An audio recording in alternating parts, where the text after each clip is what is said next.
Oh, jadi itu gelap gulita? Gelap gulita, cuman ada lampunya lah. Gue samperin, gue pakai senter, set.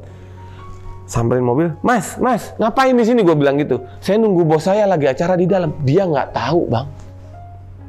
Jadi antara parkiran sama lokasi acara tuh lumayan. Resepsionisnya bilang, Pak, udah bapak cari ruangan sendiri. Tenaga medisnya udah pada nggak kewalahan, udah banyak korban kan. Nah, itu gua makin takut, bang, di klinik itu. Karena apa? Itu sebelahnya laut dan itu masih war, gerimis. Sempet mati lampu, udah panik.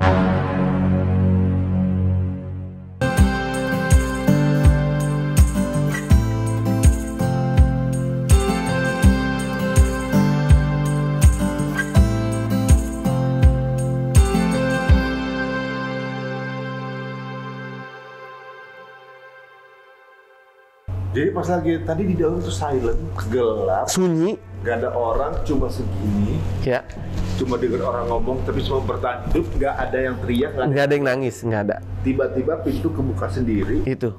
Bukan ada. Nggak ada yang dorong. Yang buka. Nggak ada. Karena itu pertama secara logika itu pintu berat, bang. Berat, bang. Dorongan air, tekanan air. Udah gitu orang udah sibuk masing-masing. Karena gue tahu pada saat gue nyampe di atas, orang udah bodo amat. Ada saksinya banyak. Ada driver kantor gue, pemain keyboard gue bilang, ada yang minta tolong sama dia tuh, anak saya mana, anak saya nggak ada yang tahu. Dan disitulah gue baru dengar dari kejauhan tuh di laut, tolong gue denger. Di situ gue bawa anak gue, gendong, sendal udah nggak tahu kemana. Anak gue cuma pakai sendal tinggal satu, gue lepas aja. Itu ternyata, bang, samping gue tuh kolam renang, atasnya ini resto. Pas mau ke hotel itu lewatin resto itu, gue duduk. Itu orang udah mondar mandir, gue duduk sama anak gue cari aqua bekas, air minum, cari minumin. Anak gue jackpot. Pas diminumin jackpot, air laut.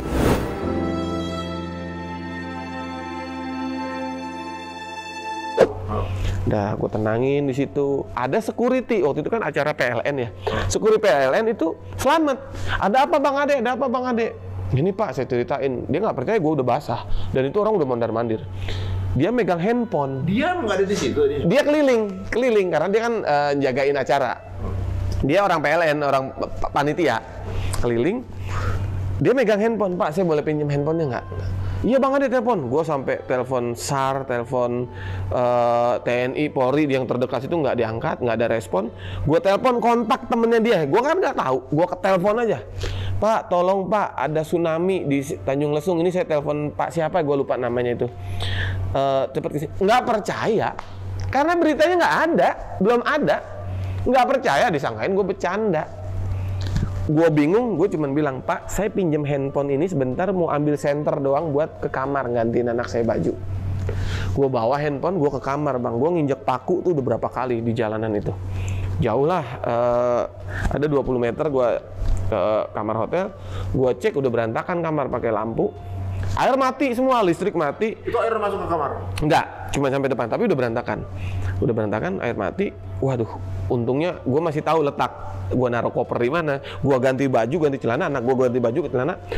Gue keluar dari situ. Gue mau kasih tuh handphone punya bapak tadi. Bapak tadi udah kagak ada.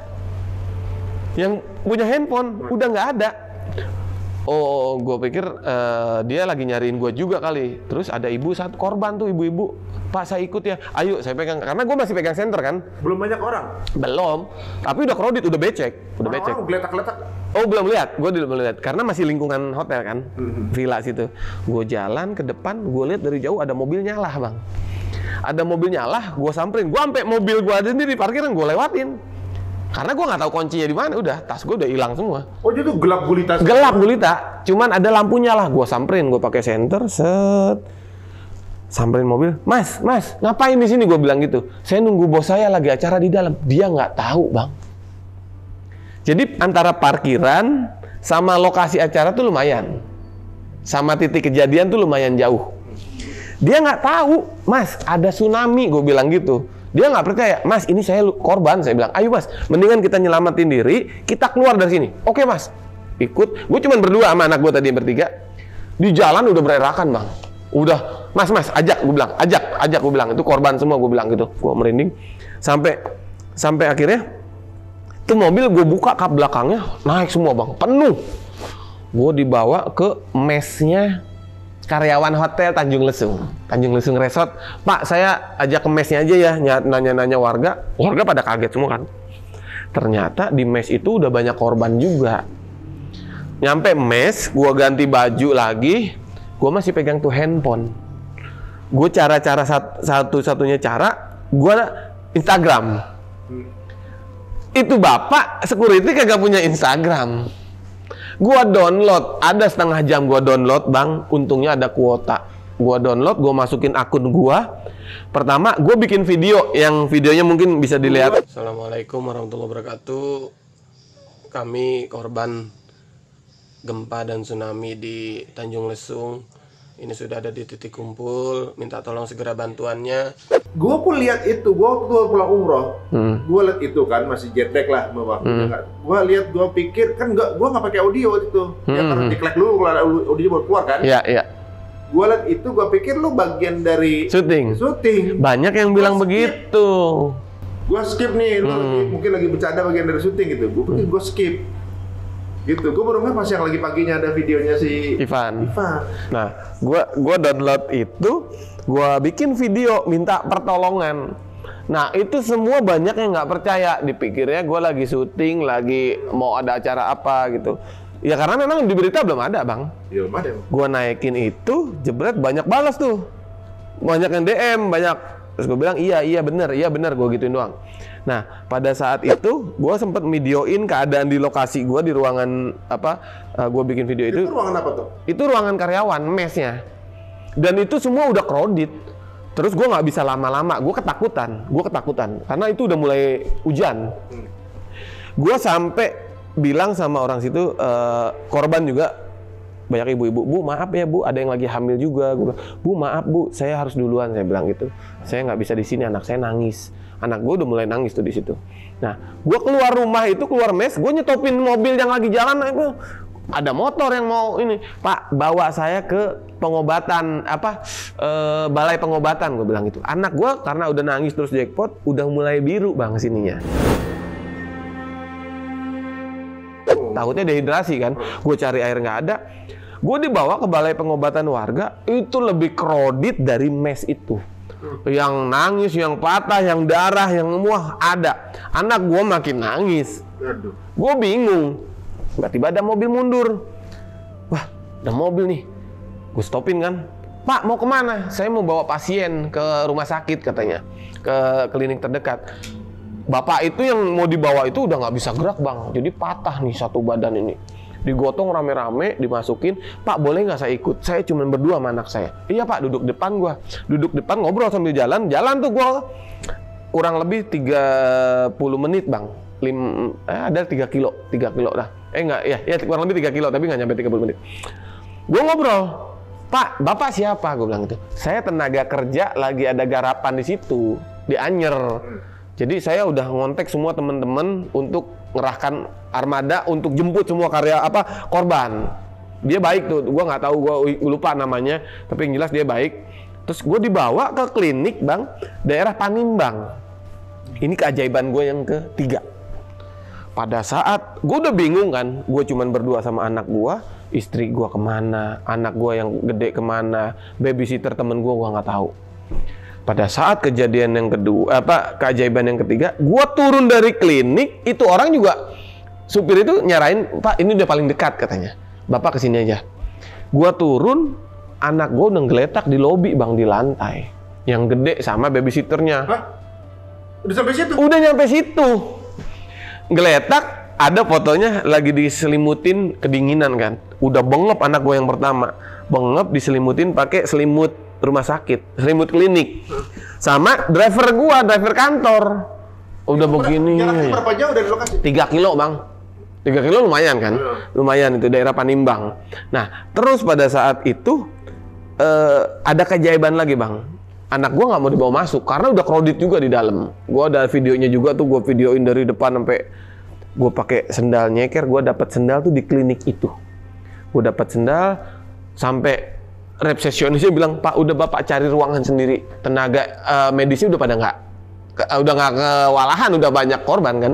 Gue cari ruangan, gue masuk, anak gue tidurin sebentar, tunggu di sini. Ayah mau cari minum, gue mau cari teh anget. Gue nanya sama petugas itu, Mas, di sini yang warung masih buka di mana? Di belakang Pak, ada kantin. Mas, maaf banget saya bilang, saya udah nggak pegang uang, saya boleh nggak pinjem dulu, nanti keluarga saya datang, saya ganti, saya bilang. Oh ini Pak ada 20.000, udah Bapak bawa aja. Gue jalan Bang ke belakang, kantinnya kebetulan ke rumah tutup. Gue harus cari teh karena anak gue udah dehidrasi kan. Gue cari teh hangat gitu. Gue balik mau ke arah ke depan, ada saung Bang, tempat orang nunggu. Itu keajaiban Bang. Jadi kayak udah disiapin sama Allah.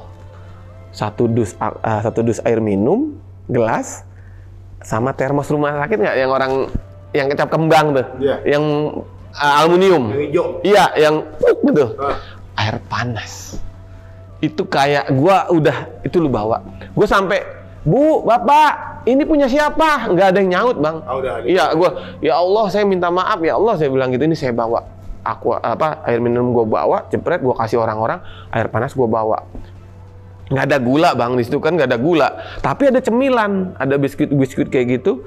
Gua kasih orang-orang, anak gua harus kena manis biar ada tenaga lagi kan. Gua ke depan seberang ada sekolahan. Ternyata sekolahan itu lagi latihan pramuka malam, tengah malam, kayak persami deh gitu.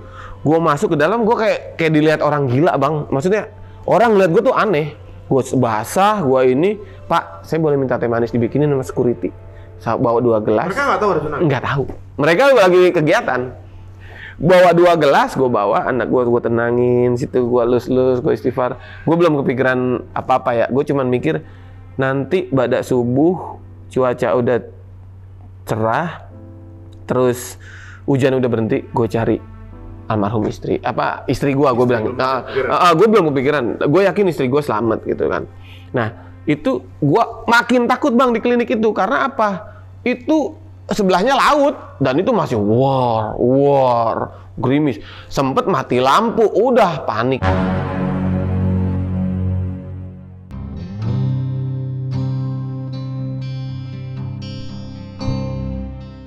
Gue udah, ya Allah, hamba ikhlas ya Allah, gue bilang gitu doang. Habis dari situ security masuk, security klinik, "Pak, maaf, di belakang ada di belakang kamar jenazah ada jenazah 1 perempuan, Bapak cek aja, siapa tahu kenal." "Oh iya Pak." Gue begitu doang, "Iya Pak." Gue nggak cek, manajemen gue dateng, manajer gue dateng. Enggak, dia nggak ikut, kan gue udah ngabarin kan. Gue sambil jalan tuh gue cari kontak personnya. Waktu itu gue hubungin manajer gue, dia udah datang, dia nggak percaya. "Pokoknya lu datang," gue bilang. Dini hari berarti? Hah? Dini hari dong? Dini hari, jam 3 dia datang. Itu gue sampai klinik itu 12:30 Bang, 12:30, dia jam 3 datang. Terus habis itu satpamnya datang lagi. Pas kebetulan ada manajer gue. Yang punya handphone? Bukan, satpam yang klinik. Ngasih tahu lagi, "Pak, itu dicek aja, siapa tahu Bapak kenal." "Iya Pak," gitu doang. Secara nggak langsung manajer gue ngecek ke belakang. Udah ngecek, nggak mau ngomong ke gue. Ketakutan, cara ngasih taunya gimana. Badak subuh, gue mau sholat subuh, gue mau wudhu Bang di belakang. Satpam itu datang lagi. Akhirnya bawa ustadz. Satpam itu bawa ustadz. Ngasih gue pencerahan, nguatin gue bahwa kematian tuh ada. Nyambunglah surat An-Nisa 78 itu. Nyambung di situ. Udah, ngasih dia tenang. Gua mau sholat, ditarik sama manajer gua. "Mau kemana lu?" katanya. "Mau wudhu," gua bilang gitu. "Udah, wudhu di depan aja." "Enggak, gua mau di belakang." Akhirnya gua ngecek ke belakang. Bener Bang, almarhum istri.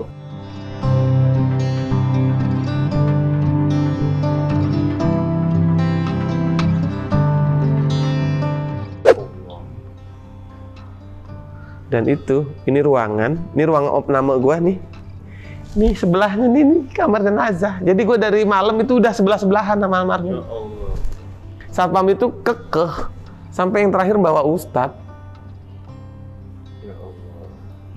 Dan di situ gue percaya takdir tuh ada. Maka dari itu gue ngebahas tadabbur itu surat An-Nisa 78. tentang kematian. Waktu lihat itu istri lu gimana? Nih ya, gue nangis, yang jelas gue nangis. Udah gitu, anak-anak kan masih di kamar ya, di kamar ruangan itu. Mana kamu tahu? Nggak tahu. Gue cek, semua nggak ada yang luka, nggak ada yang gores. Cincin nikah gue pun masih dipakai dia. Pada saat itu gue cuma minta maaf. Minta maaf, gue nggak berhenti dari minta maaf. Terus gue minta maaf, gue doain. Semua datang, manajer gue, kru-kru gue yang nggak ikut kan. Dia datang nenangin gue, udah bawa ke kamar. Ya udah, gimana caranya? Almarhum kita evakuasi, gue bilang gitu.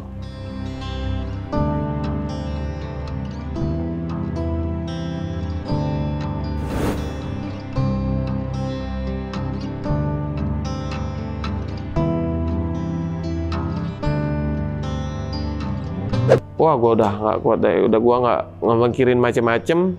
Anak gue udah ada semua. Keluarga udah lengkap. Udah lengkap. Keajaibannya adalah apa, Bang? Gue percaya diri gini. Gue bukan percaya diri. Mungkin ini salah satu kebiasaan gue. Gue seneng nyambung silaturahmi, Bang. Jadi kemana-mana, orang yang tadinya nggak ketemu, gue ajak ketemu. Ternyata mereka berteman. Nah itulah, Bang, jadi kayak Allah tuh nggak ngemudahin gue untuk ketemu sama gue keluarga pada saat gue kejadian. Terus orang-orang tuh udah bingung di ruangan itu, bingung sampai pinjem handphone itu pakai aja, gue bilang pakai aja buat telepon keluarganya. Pada saat itu rumah sakit semua nolak, Bang, karena emang itu belum ada keputusan bahwa itu tsunami. Di berita cuma bilangnya air pasang. Ketua BMKG wilayah Banten sampai bilang ini air pasang. Awalnya, akhirnya dia dikasih karena tidak memberitahu yang benar. Karena gue korban. Akhirnya gue telepon saudara gue yang aparat, gue bilang gue minta rumah sakit buat evaluasi almarhum. Dapatlah RSUD Serang. Gue dibawa dan ternyata gue nanya sama orang rumah sakit, orang klinik tuh, klinik apa gue lupa. Pokoknya daerah Panimbang. Dia bilang almarhum istri Mas 10:30 diantar sama warga ke sini. Jenazah pertama yang dievakuasi warga. Di pelataran situ, tapi gua nggak tahu siapa yang bawa gitu. 11:30 anak gua sama babysitternya dibawa ke situ. 12:30 gua, jadi semua selisih 1 jam. 12:30 gua. Dan ajaibnya, Bang, itu kan balai pengobatan, klinik, puskesmas semua kesebar. Kenapa gue dibawa ke situ? Semuanya kenapa keluar? Kenapa di situ? Ya Allah mempermudah. Gue nggak nyari. Yang lain bahkan, mohon maaf ya, sampai sekarang ada yang nggak ketemu. Gitu. Bahkan almarhum Ajimi anaknya yang pertama seminggu baru ketemu. Nah terus sampai akhirnya gue dibawa ke RSUD. Di sana gue inget ada wali kota apa bupati Serang itu Ibu Ratu datang, iniin gue, ngasih semangat gue, semua keluarga gue udah datang, udah sekarang kondisinya gimana, keluarga almarhum juga datang, ya udah bawa ke kampung halamannya di Lahat untuk dimakamin di sana. Karena Palembang, iya di Lahat Sumsel. Karena memang gue koordinasi dulu kan sama omnya dia itu paling dekat sama gua. Om gimana? Yaudah mereka rundingan mau dimakamin di mana, udah bawa. Katanya bawa deh. Waduh, udah di situ gua udah nggak kuat, gua lemes. Dan nah, sampai akhirnya gua di jalan itu gua ngelihat anak almarhum Ajimi umur 1 tahun baru. 3 bulan. Lu ngelihat dia di Dia itu akhirnya dia kan selamat sama babysitternya karena memang dia nggak kena. Dia pada saat kejadian di hotel, iya. Nah saksi dia, Ibu Ida itu babysitternya sampai sekarang masih ada. Dia bilang, saya waktu di kamar ngedenger suara bom, kayak bom. Terus nggak lama mati lampu, jebret di hotel di kamar. Nah di acara nggak mati karena pakai genset. Itu. Nah setelah itu kan gue akhirnya bercerita. Seolah-olah emang nggak ada kode ya. Nggak ada kode. Maksudnya ke acara itu ya. Padahal yang jauh kedengeran, Bang. Kedengeran. Itu nggak pakai genset pasti orang iya, berhenti acara. Berhenti, ya. Nah terus setelah gue flashback lagi, babysitter gue baru cerita, iya pak, ibu almarhum bini gue, pada saat acara malam itu mau mulai dia bilang, itu kok di atas gunung merah, apa? Kenapa gitu? Babysitter gue, nah si mbak bercandain, oh mungkin lagi bakar ikan gitu, padahal itu erupsi bang.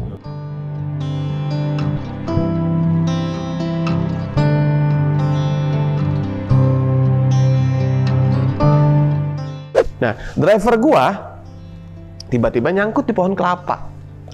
Nyangkut, jebret. Pada saat air surut, tinggi banget. Lu bayangin pohon kelapa di daerah Anger, nggak ada yang pendek, Bang.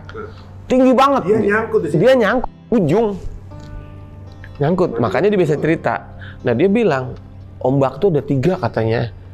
Gue yang pertama kehantem, yang kedua gue nyangkut, yang ketiga rendah. Pas rendah itu gue turun. Dia sampai turun kan air nggak langsung surut kan, maksudnya masih ada air kan. Dia sampai nginjek-nginjek jenazah, iya mayat.